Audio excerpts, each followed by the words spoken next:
protect him? Rawr.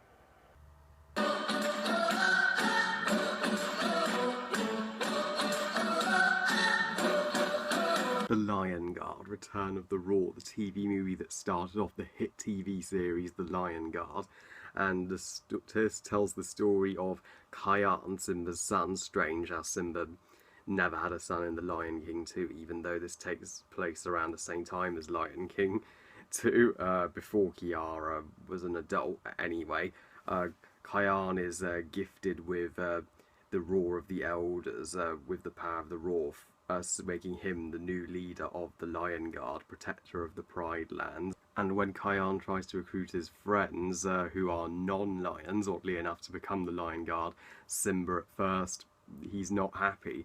So can Kiyan convince his father that his friends are worthy Lion Guard and save the Pride Lands? Now, the Lion Guard Return of the Roar, this is the only made-for-television Lion King movie, and I wasn't originally planning on reviewing it until my good pal Sean Chandler answered my question in his question and answer video that The Lion King isn't a trilogy anymore. He's absolutely right, it's now 4 films, it's a quad trilogy, so I thought, why not? I have seen The Lion Guard Return of the Roar, so I might as well give my quick thoughts on it.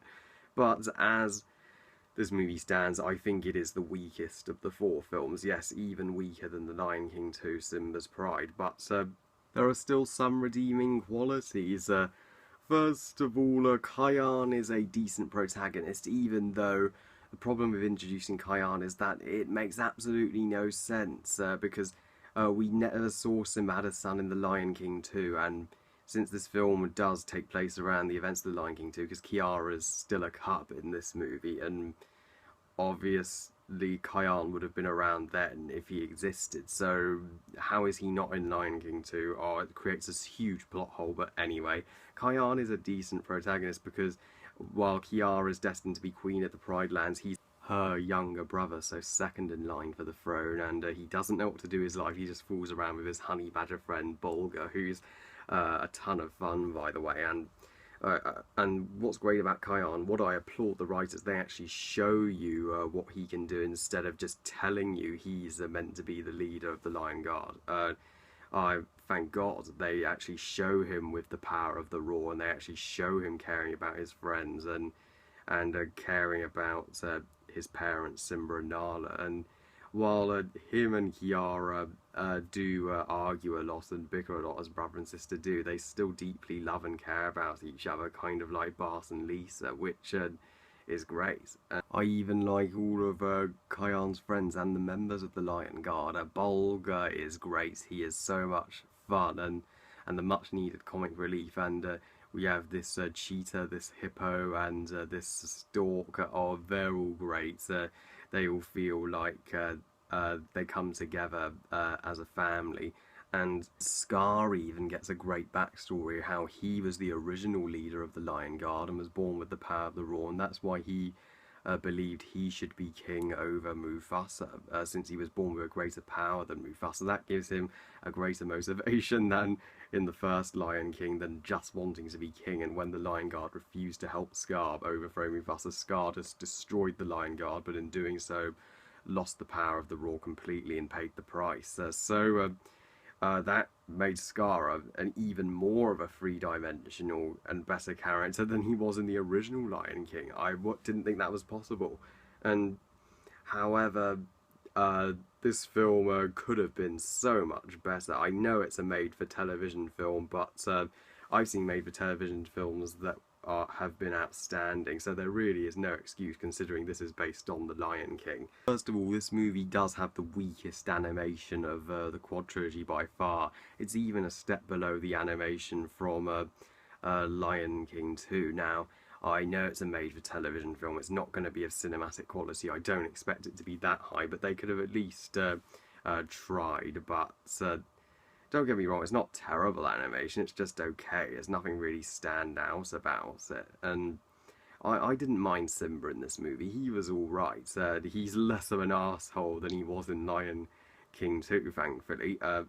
as he does give Kion great advice and help Kion fulfill his destiny. However, when as Kion does recruit the Lion Guard and recruit his friends, as Simba just wanted Kion to recruit lions and frowned upon his son. I'm like, what the hell, man? Lions are powerful, but they're not good at absolutely everything. I mean, cheetahs and hippos and storks can do things that lions never could. So I think Kion's team is perfect. And the antagonists of this movie are so underwhelming. They could have had at least tried to make a worthy successor to Scar, but I don't expect them to top Scar by any means. But what we got were just a bunch of hyenas that are rip-offs of Shanzi, Banzai and Ed. That's it. How creative. Also, this movie does feel a little underwhelming story-wise. Since it is more a kid's film and more aimed at kids. The stakes are pretty low. Yeah, of all four movies, this has the lowest stakes. The stakes are even lower than The Lion King 1.5. It even has less heart than The Lion King 1.5, which is a real shame because it could have done. However, I do applaud some of the original voice cast for returning, like Ernie Sabella returned to voice Pumbaa, which is awesome, and best of all, James L. Jones returned to voice Mufasa. Oh, that was like heaven. That's a great moment when Mufasa talks to Kion. He's encouraging his grandson to strive to success and succeed. So, that almost entirely made up for the rest of the movie. So overall, The Lion Guard Return of the Roar is a little underwhelming and probably is the weakest of the Lion King quad trilogy, while it does have some great moments and even further develops characters from the original. It's just filled with plot holes and is just has such low stakes and just doesn't really try to be much ambitious half the time, but it's decent. If you have the time to watch it with your family, your kids will love it, and it does set up a decent series on Disney Channel. But if you're a Lion King fanboy like me, you might be wanting more. I give The Lion Guard Return of the Roar 2.5 stars out of 5. I love you guys, thank you all for watching. I finally reviewed the Lion King quad trilogy, so stay tuned for my October movie reviews and my Doctor Who Series 2 reviews coming very soon, and I will be uploading a video every single day this month because it will be my 21st birthday on the 21st, so thank you all for watching. And what do you think of The Lion Guard Return of the Roar? Please comment, let me know. Please like this video, subscribe, please follow me on Twitter and on Google+, and I'll see you all next time. Bye guys.